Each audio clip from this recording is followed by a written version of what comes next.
ನಮಸ್ಕಾರ.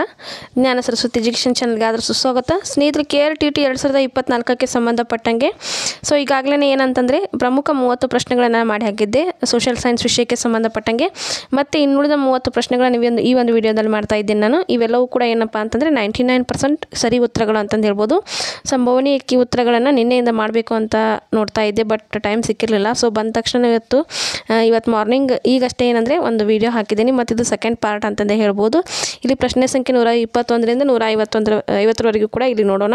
ಇಲ್ಲಿ 121ನೇ ಪ್ರಶ್ನೆ ಏನಿದೆ ನೋಡಿ. ಕೆಳಗಿನ ಹೇಳಿಕೆಗಳನ್ನು ಓದಿರಿ ಮತ್ತು ಸರಿಯಾದ ಹೇಳಿಕೆಯನ್ನು ಆರಿಸಿ ಅಂತಂದಿದೆ. ಬಾದಾಮಿ, ಐಹೊಳೆ, ಪಟ್ಟದಕಲ್ಲು ಇವೇನೆಂದರೆ ಬಾಗಲಕೋಟೆ ಜಿಲ್ಲೆಯಲ್ಲಿವೆ ಅಂತ ಸರಿಯಾದಂಥ ಹೇಳಿಕೆ ಅಂತ ಹೇಳಬಹುದು. ನಾಗರಹೊಳೆ ರಾಷ್ಟ್ರೀಯ ಉದ್ಯಾನವನ ರಾಜೀವ್ ಗಾಂಧಿ ಉದ್ಯಾನವನ ಅಂತ ಕರೆದ್ರಂತೆ, ಇದು ಕೂಡ ಸರಿಯಾಗಿದೆ. ಇನ್ನು ಹೊರನಾಡು ಅನ್ನಪೂರ್ಣೇಶ್ವರಿ ಇದು ಚಿಕ್ಕಮಗಳೂರು ಜಿಲ್ಲೆಯಲ್ಲಿದೆ, ಇದು ಕೂಡ ರೈಟ್ ಇದೆ. ಇನ್ನು ಮಂಡಗದ್ದೆ ಪಕ್ಷಿಧಾಮ ಶಿವಮೊಗ್ಗ ಜಿಲ್ಲೆಯಲ್ಲಿದೆ, ಇದು ಕೂಡ ರೈಟ್ ಆನ್ಸರ್ ಅಂತ ಹೇಳ್ಬೋದು. So option D is right answer ಇದು. ಓಕೆ, ಮುಂದಿನ ಪ್ರಶ್ನೆ. ಕೆಳಗಿನ ಹೇಳಿಕೆಗಳನ್ನ ಓದಿರಿ ಅಂತಂದಿದೆ. ಈ ಯೋಜನೆಯ ಮುಖ್ಯ ಉದ್ದೇಶ ಪ್ರವಾಹಗಳ ಒಂದು ನಿಯಂತ್ರಣ ಅಂತೆ. ಓಕೆ, ಇದು ಭಾರತ ಮತ್ತು ನೇಪಾಳ ರಾಷ್ಟ್ರಗಳ ನಡುವಿನ ಜಂಟಿ ಯೋಜನೆಯಾಗಿದೆ. ಭಾರತ ಮತ್ತು ನೇಪಾಳ ಗಡಿಯಲ್ಲಿರ್ತಕ್ಕಂಥ ಹನುಮಾನ್ ನಗರ ಎಂಬಲ್ಲಿ ಇದು ಕಂಡು ಬರ್ತದಂತೆ. ಸೊ ಹಂಗಂದ್ರೆ ಇದು ಯಾವುದು ಅಂತಂದರೆ ಇದರ ಒಂದು ಸರಿಯಾದ ಉತ್ತರವನ್ನು ಗಮನಿಸಿದಾಗ ಆಪ್ಷನ್ 3 ರೈಟ್ ಆನ್ಸರ್ ಆಗುತ್ತೆ. ಕೋಶಿ ಯೋಜನೆ ಏನಂದರೆ ಇಲ್ಲಿ ರೈಟ್ ಆನ್ಸರ್ ಆಗುತ್ತೆ. ಮುಂದಿನ ಪ್ರಶ್ನೆ ನೋಡಿ. ಮ್ಯಾಸ್ ಆಫ್ ಫಾಲೋವಿಂಗ್ ಇವೆ ಬಂದರುಗಳ ಬಗ್ಗೆ ಇದೆ. ಕಾಂಡ್ಲಾ ಬಂದರು, ಟುಟುಕೋರಿಯನ್ ಬಂದರು, ಮತ್ತೇನಪ್ಪ ಅಂತಂದರೆ ಪಾರಾದೀಪ್, ಹಾಲ್ಡಿಯಾ ಅಂತಂದಿದೆ. ಸೊ ಇಲ್ಲಿ ನೋಡಿ ಗಮನಿಸಿದಾಗ ಕಾಂಡ್ಲಾ ಬಂದರು ಗುಜರಾತಲ್ಲಿದೆ, ಸರಿಯಾದಂಥ ಒಂದು ಉತ್ತರ ಅಂತಂದೇ ಹೇಳಬಹುದು. ಏನಪ್ಪ ಅಂದರೆ ತುತುಕೂಡಿ ಬಂದರು ಇದೆ ಏನಂದರೆ ತಮಿಳುನಾಡಲ್ಲಿ ಕಂಡುಬರುತ್ತೆ, ಬಟ್ ಇಲ್ಲಿ ಕೇರಳ ಅಂತ ಕೊಟ್ಟಿದ್ದಾರೆ. ಸೊ ಹಂಗಾಗಿದ್ದು ತಪ್ಪಾದಂಥ ಹೇಳಿಕೆ. ಇನ್ನು ಪಾರಾದೀಪ್ ಒರಿಸ್ಸಾ, ಹಾಲ್ಡಿಯಾ ಪಶ್ಚಿಮ ಬಂಗಾಳ, ಇದು ರೈಟ್ ಆನ್ಸರ್ ಇದೆ. ಟುಟುಕೋರಿಯನ್ ಬಂದರು ತಮಿಳುನಾಡಿನಲ್ಲಿ ಕಂಡುಬರುತ್ತೆ, ಬಟ್ ಇಲ್ಲಿ ಕೇರಳ ಅಂತಂದಿದೆ. ಸೊ ಹಂಗಾಗಿದ್ದು ತಪ್ಪಾದಂಥ ಹೇಳಿಕೆ. ಮುಂದಿನ ಪ್ರಶ್ನೆ. ನದಿಗಳು ಹಾಗೂ ಅವುಗಳ ಉಗಮ ಸ್ಥಾನಗಳ ಬಗ್ಗೆ ಪ್ರಶ್ನೆ ಇದೆ. ಸೊ 124ನೇ ಪ್ರಶ್ನೆಗೆ ಎ ರೈಟ್ ಆನ್ಸರ್. ಸೊ ನಾನು ಮ್ಯಾಚ್ ಕೂಡ ಮಾಡಿ ತೋರಿಸ್ತೇನೆ ನಿಮಗೆ. ಗೋದಾವರಿ ನದಿ ಏನಪ್ಪ ಅಂತಂದರೆ ತ್ರಯಂಬಕೇಶ್ವರ ಅಂತ ಹೇಳ್ತೀವಿ. ಕೃಷ್ಣ ಮಹಾಬಲೇಶ್ವರ. ತಪತಿ ನದಿ ಏನಪ್ಪ ಅಂದರೆ ಮುಲ್ತಾಯದಲ್ಲಿ ಕಂಡುಬರುತ್ತೆ. ಇನ್ನು ಮಹಾನದಿ ಸಿಹಾವ ಎಂಬಲ್ಲಿ ಕಂಡುಬರುತ್ತೆ ಅಂತ ಹೇಳ್ಬೋದು. So option A is right answer. ಮುಂದಿನ ಪ್ರಶ್ನೆ. ನ್ಯೂಕ್ಲಿಕ್ ಜೈವಿಕ ಸಂರಕ್ಷಣಾ ವಲಯ ಎಲ್ಲಿ ಕಂಡು ಬರುತ್ತೆ ಅಂತಂದಿದೆ. 125ನೇ ಪ್ರಶ್ನೆಗೆ ಸರಿಯಾದ ಉತ್ತರ ಉತ್ತರಾಖಂಡ ರಾಜ್ಯದಲ್ಲಿ. ಮುಂದಿನ ಪ್ರಶ್ನೆ. ದೇವನಹಳ್ಳಿಯಲ್ಲಿ ಹೆಚ್ಚಾಗಿ ಬೆಳೆಯುವಂಥ ಚಕೋತ ಹಣ್ಣುಗಳನ್ನು ಸಿಮ್ಲಾದಲ್ಲಿ ದೊರೆಯುವಂತೆ ಮಾಡುವುದು ಇದೊಂದು ಯಾವ ಉಪಯುಕ್ತತೆಯನ್ನು ತಿಳಿಸ್ತದೆ ಅಂತಂದಿದೆ. ಸ್ಥಳ ಉಪಯುಕ್ತತೆ ಇದೆ. ಓಕೆ, ಮುಂದಿನ ಪ್ರಶ್ನೆ. ಮೊನೆಟಜುನೋ ಎಂಬ ಪದ ಯಾವ ಪದದಿಂದ ಬಂದಿದೆ ಅಂತಂದಿದೆ. ಮೊನೆಟಜುನೋ ಮನಿ ಎಂಬ ಪದವು ಮೊನೆಟಜುನೋ ಎಂಬಂಥ ಪದದಿಂದ ಬಂದೈತೆ ಅಂತ ಓದ್ತೀವಿ. ಸೊ ಇದು ಮೂಲತಃ ರೋಮನ್ ಪದವಾಗಿದೆ. ಓಕೆ, ಮುಂದಿನ ಪ್ರಶ್ನೆ. KPTCLನ ವಿಸ್ತೃತ ರೂಪ ಅಂತಂದಿದೆ. ಸರಿಯಾದ ಉತ್ತರ ಆಪ್ಷನ್ 1 ರೈಟ್ ಆನ್ಸರ್ ಆಗುತ್ತೆ. Karnataka power transformation corporation limited. Okay, ಕೆಳಗಿನವುಗಳಲ್ಲಿ ತಪ್ಪಾದ ಒಂದು ಜೋಡಿನ ಗುರುತಿಸಿ ಅಂತಂದಿದೆ. ಪಂಚವಾರ್ಷಿಕ ಯೋಜನೆಗಳ ಬಗ್ಗೆ ಕೊಟ್ಟಿದ್ದಾರೆ ಪ್ರಶ್ನೆಯನ್ನು. ಸೊ ಇಲ್ಲಿ ಬಿ ತಪ್ಪು ಅಂತ ಹೇಳಬಹುದು. ಓಕೆ, ಮುಂದಿನ ಪ್ರಶ್ನೆ. ಕ್ರಾಂತಿಗಳ ಬಗ್ಗೆ ಪ್ರಶ್ನೆ ಇದೆ. ನೀಲಿ ಕ್ರಾಂತಿ, ಹಳದಿ ಕ್ರಾಂತಿ, ಬೆಳ್ಳಿ ಕ್ರಾಂತಿ, ಬಿಳಿ ಕ್ರಾಂತಿ ಅಂತಂದಿದೆ. ನೀಲಿ ಕ್ರಾಂತಿ ಮೀನುಗಳ ಒಂದು ಉತ್ಪಾದನೆ ಅಂತ ಹೇಳ್ತೇವೆ.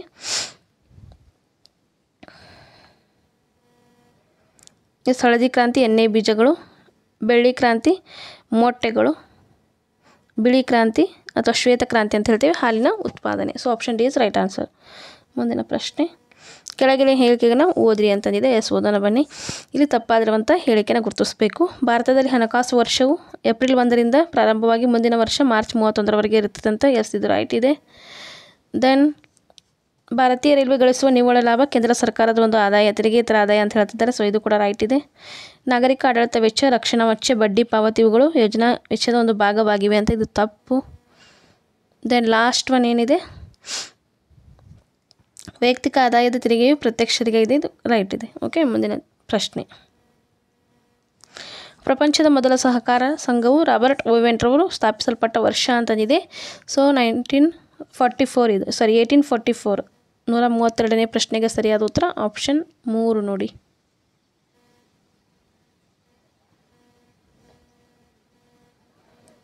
ಮುಂದಿನ ಪ್ರಶ್ನೆ. ಕೆಳಕಂಡ ಸಂವಿಧಾನ ತಿದ್ದುಪಡಿ ಕಾಯ್ದೆಯ ಮೂಲಕ ದೇಶಾದ್ಯಂತ ಏಕರೂಪ ಪಂಚಾಯತ್ ವ್ಯವಸ್ಥೆ ಬಂದಿದ್ದು ಅಂತ ಕೇಳಿದ್ದಾರೆ. ಇದರ ಸರಿಯಾದ ಉತ್ತರ ಆಪ್ಷನ್ ಬಿ 73ನೇ ತಿದ್ದುಪಡಿ.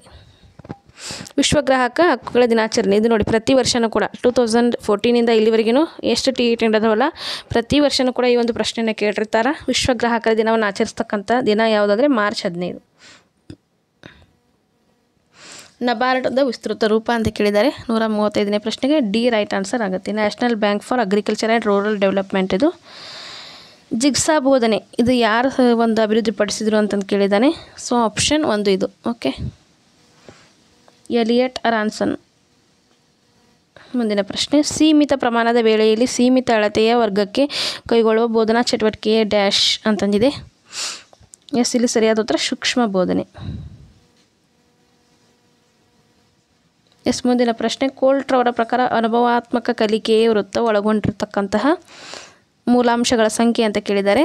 ಇದು 5 ಬರುತ್ತೆ. 6 138 ಆಪ್ಷನ್ ಸಿ 4 ಬರುತ್ತೆ ನೋಡಿ. ಓಕೆ, ಮುಂದಿನ ಪ್ರಶ್ನೆ, ಸಮಸ್ಯೆ ಪರಿಹಾರ ವಿಧಾನದ 6ನೇ ಹಂತ ಅಂತ ಕೇಳಿದ್ದಾರೆ. ಆಪ್ಷನ್ ಸಿ ಸಮಸ್ಯೆಗೆ ಪರಿಹಾರ.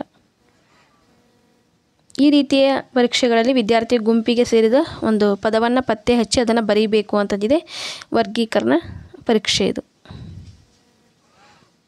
ಓಕೆ, ಮುಂದಿನ ಪ್ರಶ್ನೆ, ರಾಜ್ಯಶಾಸ್ತ್ರವು ಸಮಾಜ ವಿಜ್ಞಾನದ ಒಂದು ಭಾಗವಾಗಿದೆ. ಇದು ರಾಜ್ಯಗಳ ಸ್ಥಾಪನೆ ಮತ್ತು ಸರ್ಕಾರದ ತತ್ವಗಳನ್ನು ಅಧ್ಯಯನ ಮಾಡ್ತೈತಿ ಅಂತ ಹೇಳಿದವರು ಅಂತಂದಿದೆ. ಇದು ಆಪ್ಷನ್ ಡಿ ರೈಟ್ ಆನ್ಸರ್ ಆಗುತ್ತೆ.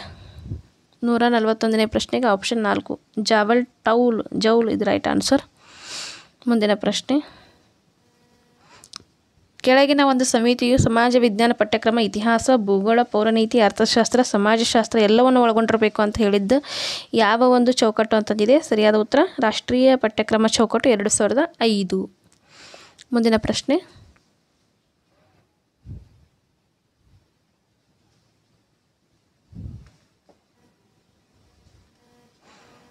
ಎ ಹೇಳಿಕೆ ಮತ್ತು ಬಿ ಹೇಳಿಕೆ ಕೊಟ್ಟಿದ್ದಾರೆ.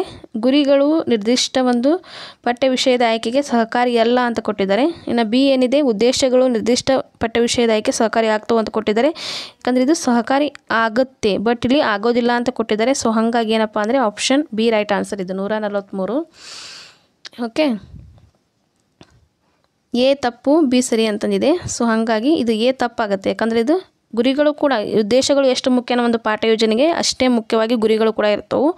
ಸೊ ಹಾಗಾಗಿ ಆಪ್ಷನ್ ಬಿ ರೈಟ್ ಆನ್ಸರ್ ಆಗುತ್ತೆ ಅದು.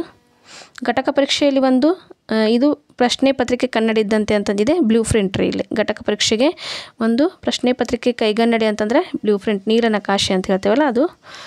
ಮುಂದಿನ ಪ್ರಶ್ನೆ, ಕಲಿಕೆಯಲ್ಲಿ ಯಾವುದೇ ಕ್ಷೇತ್ರದಲ್ಲಿ ವಿದ್ಯಾರ್ಥಿಗಳ ಸಫಲತೆ ಮತ್ತು ವಿಫಲತೆ 2 ಅಂಶಗಳನ್ನು ಗಮನಿಸಿದಾಗ ನನಗನ್ಸಿದ್ದು ನಾನು ಹೇಳ್ತಾ ಇದ್ದೀನಿ. ಘಟಕ ಪರೀಕ್ಷೆ ಅಂತಂದು ಒಬ್ಬೊಬ್ಬರು ಒಂದೊಂದು ರೀತಿ ಉತ್ತರವನ್ನು ಕೊಟ್ಟಿದ್ದಾರೆ. ಬಟ್ ಇಲ್ಲಿ ಸಫಲತೆ ಅಂದರೆ ಇಲ್ಲಿ ಏನಪ್ಪ ಅಂತಂದರೆ ಅವರು ಹೆಚ್ಚಿನ ಪ್ರಮಾಣದಲ್ಲಿ ಅವರೊಂದು ಸಾಧನೆಯನ್ನು ಗುರುತಿಸಲಿಕ್ಕೆ, ಇನ್ನು ವಿಫಲತೆ ಅಂತಂದರೆ ಅವರ ಒಂದು ಸಮಸ್ಯೆಗಳನ್ನು ಬಗೆಹರಿಸಲಿಕ್ಕೆ ಅಂತಂದು ಈ ರೀತಿ ಅಂದ್ಕೊಂಡು ನಾನು ಘಟಕ ಪರೀಕ್ಷೆ ಅಂತ ಹಾಕಿದ್ದೇನೆ ಉತ್ತರವನ್ನು.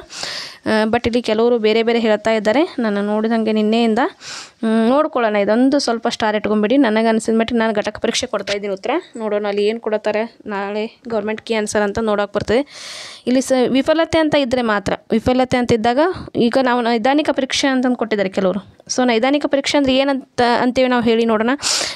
ಒಂದು ವಿದ್ಯಾರ್ಥಿಗೆ ಏನಾದರೂ ಸಮಸ್ಯೆಗಳು ಉಂಟಾದಾಗ ಸಮಸ್ಯೆಯನ್ನು ಬಗೆಹರಿಸಲಿಕ್ಕೆ ಇರ್ತಕ್ಕಂಥ ಒಂದು ಪರೀಕ್ಷೆ ನೈದಾನಿಕ ಪರೀಕ್ಷೆ. ಬಟ್ ಇಲ್ಲಿ ಸಫಲತೆ ಅಂತ ಎಂಬ ಒಂದು ಪದವನ್ನು ಕೂಡ ಇಲ್ಲಿ ಆ್ಯಡ್ ಮಾಡಿದ್ದಾರೆ. ಓಕೆ, ಸಫಲತೆ ಅಂದರೆ ಆ ಒಂದು ವಿದ್ಯಾರ್ಥಿಗೆ ಒಂದು ಸಾಧನೆ ಅಂತ ತೆಗೆದುಕೋಬೇಕಾಗತ್ತೆ ನಾವು. ವಿಫಲತೆ ಅಂದರೆ ಆತನಿಗೆ ಇರ್ತಕ್ಕಂಥ ಒಂದು ಸಮಸ್ಯೆ. ಮತ್ತು ಈಗ ಸಾಧನೆ ಪರೀಕ್ಷೆ ಮತ್ತು ಆತನ ಒಂದು ಸಮಸ್ಯೆಯನ್ನು ಬಗೆಹರಿಸಲಿಕ್ಕೆ ಇರ್ತಕ್ಕಂಥ ಒಂದು ಸಮಸ್ಯೆ ಅಂತಂದು ಹಿಂಗಂದಾಗ ನಾನು ಇಲ್ಲಿ ಏನು ತೊಗೊಂಡೆ, ಘಟಕ ಪರೀಕ್ಷೆ ಅಂತ ತೊಗೊಂಡಿದ್ದೀನಿ. ನೋಡೋಣ ಏನು ಹೇಳ್ತಾರೆ, ಏನು ಬರುತ್ತೆ ಉತ್ತರ ಅಂತಂದು. ಕೆಲವರು ಏನು ಮಾಡಿದ್ದಾರೆ, ನೈದಾನಿಕ ಪರೀಕ್ಷೆ ಅಂತ ಕೊಟ್ಟಿದ್ದಾರೆ. ನೋಡೋಣ ರೀ ಅದರಲ್ಲಿ ನನಗೂ ಕೂಡ ಏನಪ್ಪ ಅಂದರೆ ಸ್ವಲ್ಪ ಇದು 50-50 ಅನ್ಕೋತೇನೆ ನಾನು. ಘಟಕ ಪರೀಕ್ಷೆ ಮತ್ತು ನೈದಾನಿಕ ಪರೀಕ್ಷೆ ಇದು ಗೌರ್ಮೆಂಟ್ ಕೀ ಆನ್ಸರ್ ಬಂದಾಗ ಇದನ್ನು ನಾವು ಸಂಪೂರ್ಣವಾಗಿ ಚಿತ್ತಪಡಿಸ್ಕೊಳ್ಳೋಣ. ಮುಂದಿನ ಪ್ರಶ್ನೆ, ವಿದ್ಯಾರ್ಥಿಗಳಲ್ಲಿ ಸ್ಥಳ ಪ್ರಜ್ಞೆಯನ್ನು ಬೆಳೆಸಲು ಕೆಳಗಿನವುಗಳಲ್ಲಿ ಯಾವುದು ಸೂಕ್ತವಲ್ಲ ಅಂತ ಕೇಳಿದ್ದಾರೆ. ಸೂದನವಲ್ಲ ಅಂತಂದು ಭೂಪಟಗಳು ಬೇಕು, ಅಟ್ಲಾಸ್ಗಳು ಬೇಕು, ಗೋಳಗಳು ಬೇಕು, ಕಾಲರೇಖೆಗಳು ತಪ್ಪು. ಮುಂದಿನ ಪ್ರಶ್ನೆ, ಸಮಾಜ ವಿಜ್ಞಾನವು ಮಾನವ ಸಂಬಂಧಗಳೊಂದು ಅಧ್ಯಯನವಾಗಿದೆ ಅಂತ ಹೇಳಿದವರು ಅಂತ ಕೇಳಿದ್ದಾರೆ. ಇದರ ಸರಿಯಾದ ಉತ್ತರ ಮಿಚಲ್ಸ್. ಈ ಕೆಳಗಿನವುಗಳಲ್ಲಿ ಒಂದು ಕ್ರಮಾನುಗತ ಸಾಧನೆಯು ನೇರವಾಗಿ ಕ್ರಿಯಾಜನ ಅನುಬಂಧನ ಕಲಿಕೆಯ ಒಂದು ಸಿದ್ಧಾಂತಕ್ಕೆ ಸಂಬಂಧಿಸಿದೆ ಅಂತಂದಿದೆ. ಆಪ್ಷನ್ ಸಿ ಇದು ಮೆಥೆಟಿಕ್ಸ್ ಕಾರ್ಯಾಚರಣೆ ಯೋಜನೆ. ಶಾಲೆಯನ್ನು ಸಮುದಾಯದೊಳಗೆ ಕೊಂಡೊಯ್ಯದ ಅಂದಿದ್ದಾರೆ, ಕೊಂಡೊಯ್ಯುವಲ್ಲ ಕೊಂಡೊಯ್ಯದ ಅಂತ ಹೇಳಿದ್ದಾರೆ. ಸೊ ಹಾಗಾಗಿ ಇಲ್ಲಿ ಆಪ್ಷನ್ 3 ಕೊಡ್ತೀನಿ ನಾನು. ಸಮುದಾಯದ ಸಂಪನ್ಮೂಲ ವ್ಯಕ್ತಿಗಳನ್ನು ಶಾಲೆಗೆ ಆಹ್ವಾನಿಸುವುದು ಅಂತಂದು. ಲಾಸ್ಟ್ ಕ್ವಶನ್ ಒಂದು ಮ್ಯಾಥ್ಸ್ ಫಾಲೋವಿಂಗ್ ಕೊಟ್ಟಿದ್ದಾರೆ. ಪೀಠಿಕೆ ಉದ್ದೇಶ ನಿರೂಪಣೆ ಪಾಠಗಳ ಬೆಳವಣಿಗೆ ಪುನರಾವರ್ತನೆ ಅಂತಂದು. ಇದು ಯಾವ್ಯಾವ ನಿಯಮಕ್ಕೆ ಸಂಬಂಧಪಟ್ಟಿದೆ ಅಂತ ಗಮನಿಸಿದಾಗ ಆಪ್ಷನ್ ಬಿ ಆಗುತ್ತೆ. ಪೀಠಿಕೆ ಇದು ಸಿದ್ಧತೆಯನ್ನು ಮಾಡಿಕೊಳ್ಳುತ್ತೆ. ಆ್ಯಂಡ್ ಉದ್ದೇಶ ನಿರೂಪಣೆ ಏನು ಮಾಡುತ್ತೆ, ಉದ್ದೇಶದ ಒಂದು ನಿಯಮವಾಗಿದೆ. ದೆನ್ ಪಾಠದ ಬೆಳವಣಿಗೆ ಇದು ಅಭ್ಯಾಸವನ್ನು ತೋರಿಸುತ್ತೆ. ಪುನರಾವರ್ತನೆ ಬಳಕೆಯ ನಿಯಮವನ್ನು ತೋರಿಸುತ್ತೆ. Okay, option B is right answer. So ಇವಿಷ್ಟು ಏನಪ್ಪ ಅಂತಂದರೆ ಸಂಭವನೀಯ ಕೀ ಉತ್ತರಗಳು ಅಂತಂದು ಹೇಳ್ಬಹುದು. ನಾಳೆ ಗೌರ್ಮೆಂಟ್ ಕೀ ಆನ್ಸರ್ ಬಂದಾಗ ಮತ್ತೊಂದು ಸಲ ಚೆಕ್ ಮಾಡ್ಕೊಳ್ಳಿ. ಜೊತೆಗೆ ಇವತ್ತು ಯಾರ್ಯಾರೆಲ್ಲ ವೀಡಿಯೋ ನೋಡಿದ್ರಲ್ಲ ನಿಮ್ಮ ಒಂದು ಸ್ಕೋರ್ಸ್ಗಳನ್ನು ಕಮೆಂಟ್ ಮಾಡಿ ಅಂತಂದು ಹೇಳ್ತಾ 60ಗೆ ಸೋಷಿಯಲ್ ಸೈನ್ಸ್ 60 ಇತ್ತಲ್ಲ, ಸೊ 60 ಅಂಕಗಳಿಗೆ ನಿಮ್ಗೆ ಎಷ್ಟೆಷ್ಟು ಅಂಕಗಳು ಬಂದಿದ್ದಾವೆ ಅಂತಂದು ಕಮೆಂಟ್ ಮೂಲಕ ತಿಳಿಸಿ ಅಂತಂದು ಹೇಳ್ತಾ ಎಲ್ಲರಿಗೂ ಕೂಡ ಶುಭವಾಗಲಿ. Thank you so much for watching.